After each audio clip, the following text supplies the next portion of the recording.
I park my vehicle and quickly hike as far as I can with the remaining sun. I find a place to set up my sleeping bag and build a fire. As I drift to sleep, I feel grateful for the dry warmth of the season. I wake up with the sun and hike slowly through the winding forest until once again the sun begins to set and I make camp in a clearing at the bottom of a cliff, far enough away from the river to not be bothered. With the last light of day, I undress and put a foot into the freshly thawed river. Immediately, a tight wire seems to cut off blood circulation to my foot. There's panic, but after a few seconds, my foot adapts to the water, and I add my other foot.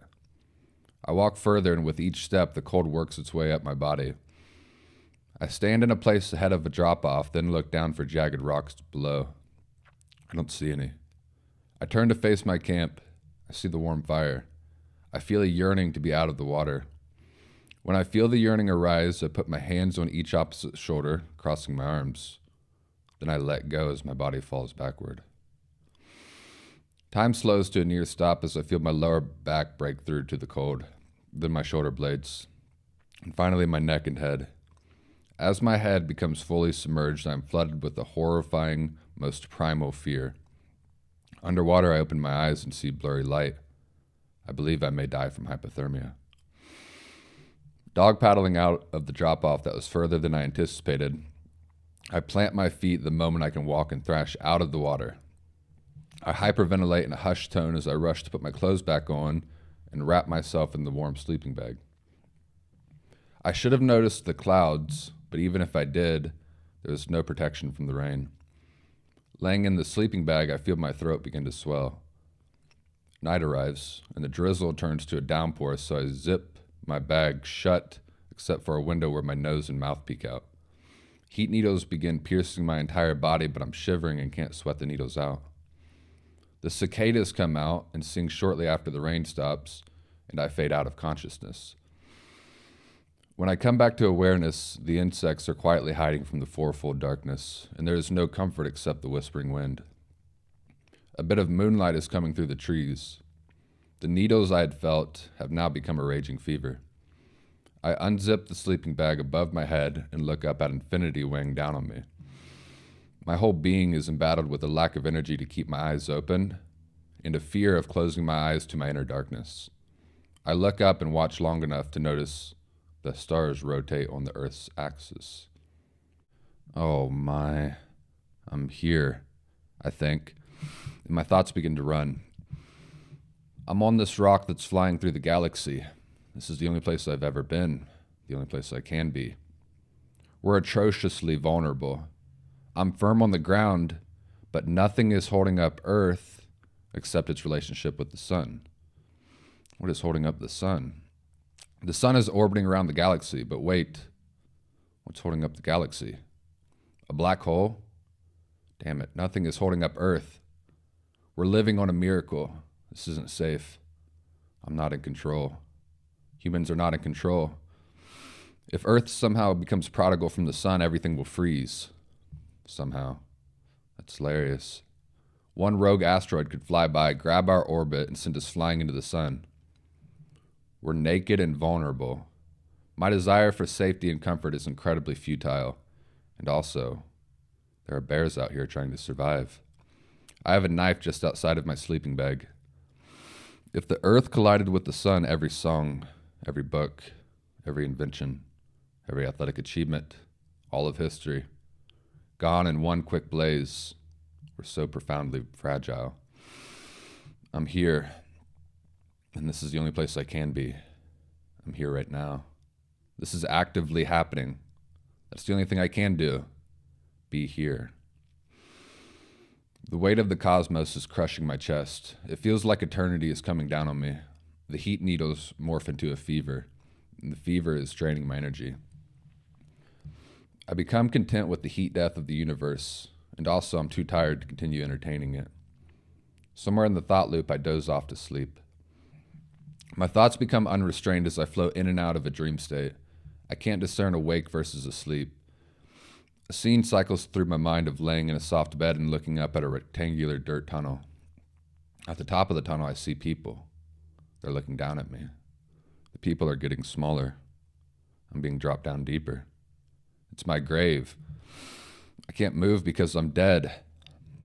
When I realize it's a dream, the people above become inanimate and the dream morphs. I'm in my bed at home.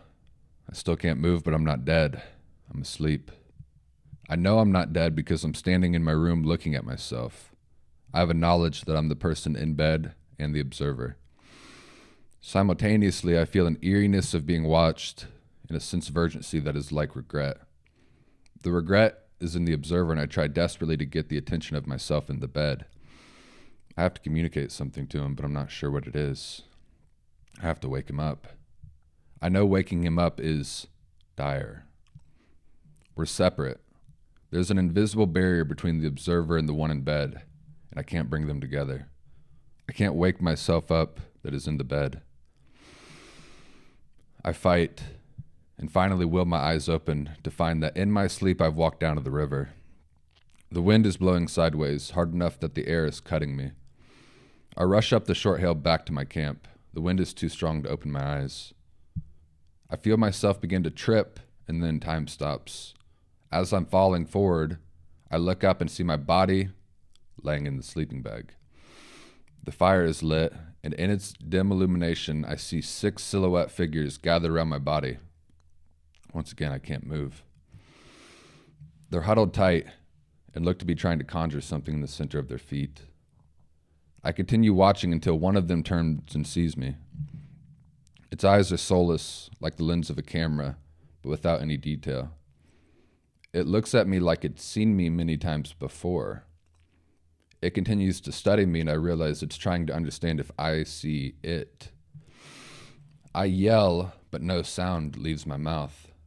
Suddenly, it tilts its head back up and looks at me with hostility and evil. The rest of the silhouettes turn and walk towards me, and I hear one solo bird chirping. Head throbbing in sickness and exhaustion, I lay in my sleeping bag and listen to the chirping of this one bird.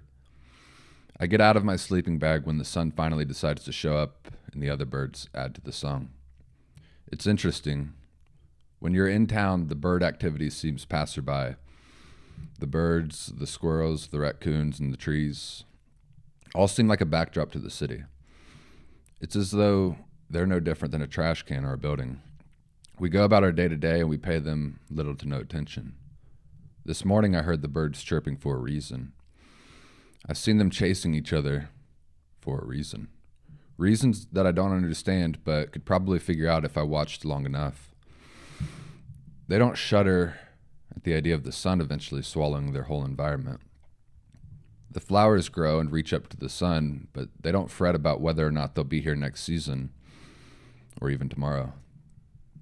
They stretch up their essence towards their energy source because they're flowers. My throat itch has become a smoker's cough, and my temples throb in the fever. I'm grateful to have sun. Despite being sicker now than I've been, I'm going to use the day to make the inarticulate understood. I pull out the notebook I'd brought with me. I don't have a thought to leave. There's something in my subconscious guiding my life, yelling out to me. It's been there, and I wasn't going to let the problem leave the forest with me. I write a page, walk around, stretch my body, then write another page. Why am I filled with regret? What am I afraid of? I write questions and then answer them. A dialogue with one idea in mind. Redemption. I write with the sunset into the moonlight. Only when my eyes forcibly creep down do I fall into a slumber. God. Oh my God, why? There's a yell coming from the distance. I think it's a dream. My God, why have you abandoned me? The voice is distressed and my eyes jolt open. The sound is coming from above me, atop the cliff almost directly overhead.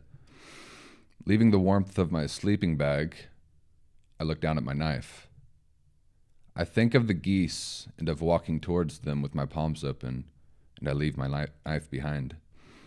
I hike up the steep incline, and as I circle the bluff, I see someone sitting in a clearing at the edge of the cliff. Hello? I say to the dark figure. His back is to me. The wind is blowing at his face and reaching down to me. I yell louder into the wind. I heard you yelling. Is everything okay? Silence. My face is hot, and there's a nervousness in my stomach. My heart is beating in my ears. The wind is forcing me backwards, but I walk forward and approach the dark figure near the cliff. Piercing through the chaos of wind and fear, I become acutely aware of my hunger. I remember I haven't eaten in 2 days. Then, in remembrance, my energy leaves me and it's hard to walk. It's a cloudy darkness outside, and the wind is loud. I get closer and see the figure to be a man. Despite a stranger approaching him near the edge of a cliff, he seems unfazed, as though he doesn't notice me, or thinks I don't notice him. I take another step and I'm right beside him. Suddenly the wind stops as his concentration was the source of the wind, and I know he's aware of my presence. Still, he doesn't look up at me. Surprised to see someone else alone in a place that had taken me 2 days to hike, I ask the obvious question.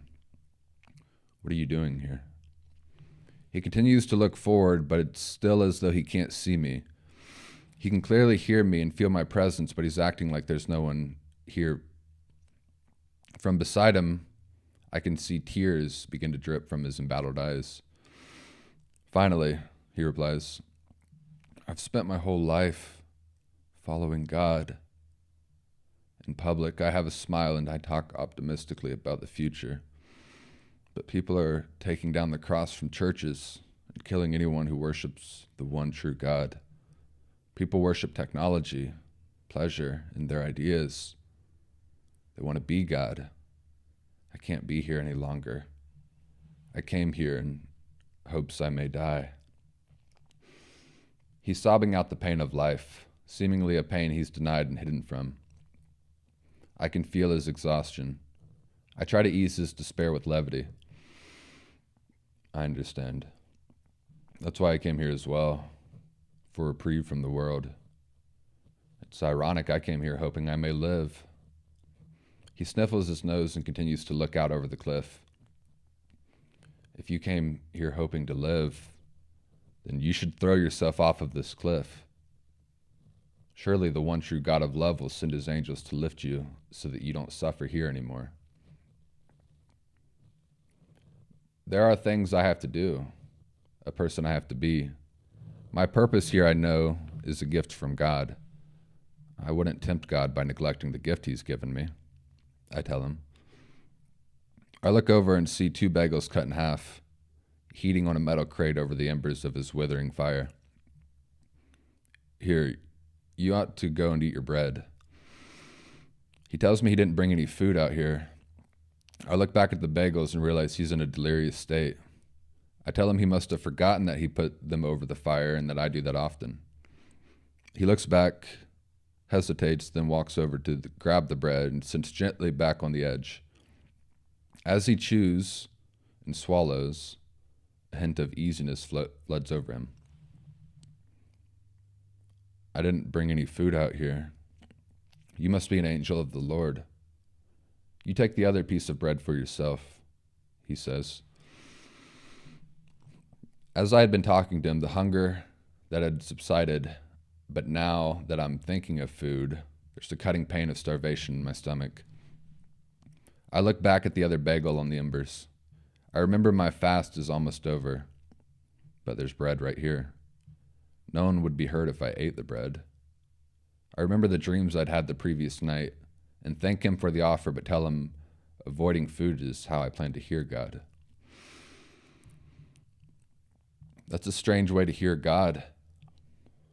I know God is a spirit of love and mercy. Would he require you to fast to hear him? I came up here when I heard you yelling to God. You were yelling to the sky asking why he abandoned you. Do you think God abandoned you? He replies, I'm distanced from God. I don't feel him here. I've lived my life according to faith, a faith that if I worship God, I'll see his face. That way I may believe more. The older I get, I keep doing good, but drift further from God. I don't believe I'll see his face here. And I'll tell you, I fear this place we live is hell. And if I exist in hell, I must be a demon. Truly, As I've hiked to this place, I've prayed one wish, that God may let me die here. He begins to squirm near the edge of the cliff. I attempt to ease him. I understand. I see the treachery and deception in the world as well. I've also seen grown adults lift their hands to the sky like toddlers in hopes that God would lift them. Then when God doesn't lift them, they become resentful and nihilistic and are blown around in the wind. Rather than begging and pleading for God to pick us up like small children, we could walk with God. He replies, truly, I believe I'd be walking alone. Faith is a bridge between this place and the kingdom. I've always had faith and I've always believed in the bridge, but now I fear the bridge leads to nowhere. There isn't a kingdom. I can't hear the words of God. I don't need to die and arrive in the kingdom. I just want to not be here. You should eat the rest of your bagel so it doesn't burn. The embers are too cold to burn it, but I recognize that he should eat more. He stands up, grabs the bagel, and sits back down beside the tree by the fire. Now I'm between him and the edge of the cliff. What has happened that's brought you to this place of desperation? I ask him. I had a vision in my sleep, he says. A dream? It was like a dream, only more real. More real than a normal dream? More real than being awake. He talks forth into the void, never looking in my direction. I ask him about the vision. I opened my eyes, only it didn't feel like me. No, it was less than that. My knowledge was there isn't an I. It was as though I was observing without a body or the emotions of a body. There was only black, yet I could see the black. Then suddenly, there's a blinding light. It's the sun. A man appears ahead of me and blocks the light from my eyes. His right hand is by his ear. I can see he's holding a rock. The pupils of his eyes turn to that of a goat, and he thrusts the rock at my head. I feel detached from my body, so I'm not disturbed by the rock, but by the evil in the man's eyes. Just as the rock hits my skull, the air leaves my body, along with my spirit. I gasp for air and am still without form, hovering over a river. Only the river is black. At the mouth of the river, I see a man alone. He's wading thigh-high in the water. Another man wearing a white robe walks into the water, and the wading man dips in below the surface. When the man in the white robe breaks the water, the river turns to gold, and it's beautiful. The last part sounds amazing. Is that the end of the dream? I clarify. Well, it was like a dream, but it wasn't a dream. It was more real than when I woke up. Words can't touch that place. That experience seemed infinite. I lay in my bed, listening to the sound of my fan, thinking this experience is temporary. There's a knowledge that I can touch that infinite place here in this temporary experience. And so I was compelled to visit the river. As I walked along, I reached the dam, and as I entered the canal, I had a horrifying shock. The water in the canal was black. I knew it wasn't black, but I was seeing it that way, and that's as good as true. I continued walking, and at the end, I saw a man. He was at the mouth of the river. He was talking to someone. Then we made eye contact, and he looked past the person he was talking to, as though he recognized me. And still, although I knew it to be clear, I believed the water to be black. An epiphany rose at the bottom of my spine. I believed myself to be a sacrifice, the one that would turn the river gold. I become overwhelmed with opposition about being the man who turns the river gold. I leave his eye shut and grab a stone. It's just bigger than my fist, sitting along a concrete ledge waiting for me. I grab it and approach the man. He's ecstatic to see me. When I approach, he seems to be blinded, as though he's looking at a miracle. I see my shadow cast on his face. which turns to horror when I pull the rock just above my head and smash it against his temple. The wind slowly picks up again. I notice a stone the size of my fist near him. "You're lying," I tell him. In the dim moonlight reflecting off of his eyes, I can see them rotate, and I know he's looking at me.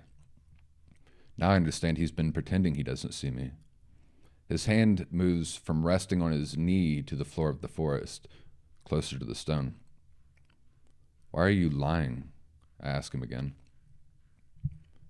"You're right. He attacked me. He's a madman. That's why they had to take him in. If I didn't have that stone, I don't know what he would have done to me." "What do you mean they had to take him in?" "Oh, yeah. He was insane. Kept speaking about Philotimo, trying to seem clever by speaking different languages. He stood outside of the church in the canal, or I guess it used to be a church. People just trying to get treatment. I couldn't let him do that in front of my father's house. I confronted him and he attacked me. Crazy bastard. Violent one, too. I told police what happened and they gave him mercy." No, I don't believe anything you're saying." "What part?" "I have the stone I used to defend myself right here. Look, there's blood on it." He grabs the stone and stands up parallel to the trunk of the tree. "You probably wish you brought your knife up here. It's not smart to approach a stranger in the woods without one." The wind begins to gust more viciously than it has. "Everything you've said is a lie. What are you really doing up here?" I study the stone in his hand. Keeping my distance, I circle closer and notice him to be about the same size as me. He becomes passionate. "We're going to end the life of an innocent man. A man innocent of what? Certainly guilty of bringing no value to the world," he says. Then the tone of his voice becomes soft and methodical. "You will eat my bread and fall into the treasures of my world. And when you do, you will nourish us for a long time." He casually turns behind the tree and I hear twigs crunching as he walks away. The adrenaline had subdued my fever temporarily, but I now feel it rushing back. My energy has again left me. It's hard to stand. I believe that if the man had wanted to kill me, he would have been prepared and done so. I start to walk back down to camp, but my eyes are heavy.